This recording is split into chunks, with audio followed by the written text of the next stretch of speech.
Hello बच्चों, चलिए प्रश्न को देखते हैं। तो दिया गया प्रश्न है कि नीचे दर्शाए गए साम्य में 899 केल्विन पर Kp का मान 0.04 एटीएम है। C2H6 की साम्य पर सांद्रता क्या होगी यदि 4 एटीएम दाब पर C2H6 को एक फ्लास्क में रखा गया है एवं साम्य अवस्था पर आने दिया जाता है। अब क्रिया दे रखी है कि C2H6 विघटित होकर C2H4 प्लस H2 बनाता है। तो हमें क्या दिया गया है, साम्य पे ताप दे रखा है, Kp का मान दे रखा है 0.04 एटीएम।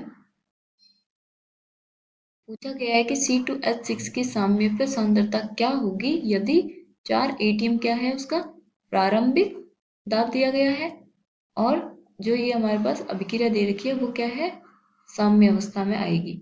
ठीक है, अब सबसे पहले हम लिखेंगे मुख्य अवधारणा के अवधारणा। तो वो क्या हो जाएगी, अभिक्रिया का साम्य स्थिरांक Kp। तो हमें पता होना चाहिए कि अभिक्रिया का साम्य स्थिरांक Kp क्या होता है और उसको कैसे प्रदर्शित किया जाता है। तो चलिए क्वेश्चन देखते हैं। तो हमें क्वेश्चन में क्या दे रखा है, अभिक्रिया दे रखी है C2H6 अभिक्रिया करके C2H4 प्लस H2O बनाती है, H2 बनाती है। ठीक है, अब हमें प्रारंभिक दाब दे रखा है, प्रारंभिक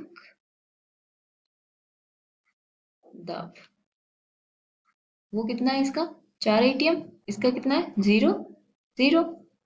अब साम्य पे इसके दाब क्या होंगे, साम्य पर दाब आंशिक दाब क्या हो जाएगा, इसके कुछ मेन मान लिए कि इसके कुछ मोल अभिक्रिया करके इसके x मोल अभिक्रिया करके इसका x मोल बनेंगे, इसके भी x मोल बनाएंगे।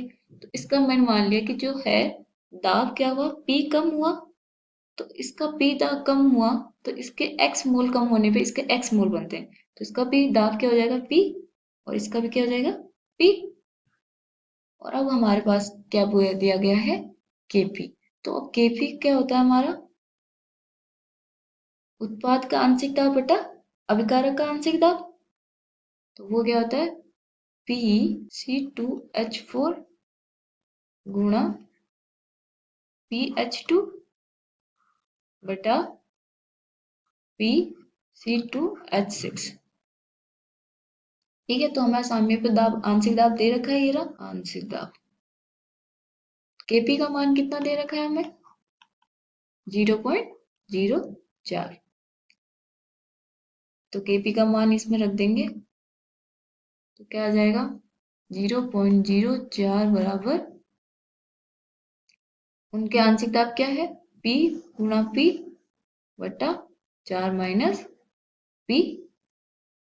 इसको हल करने पे जो हमारा P का मान आएगा वो आएगा 0.38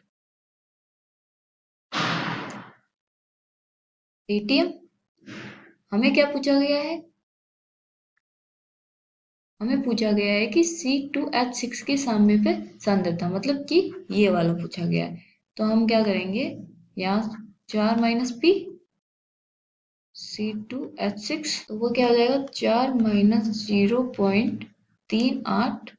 इसका आंसर क्या आएगा हमारे पास 3.62 एटीएम।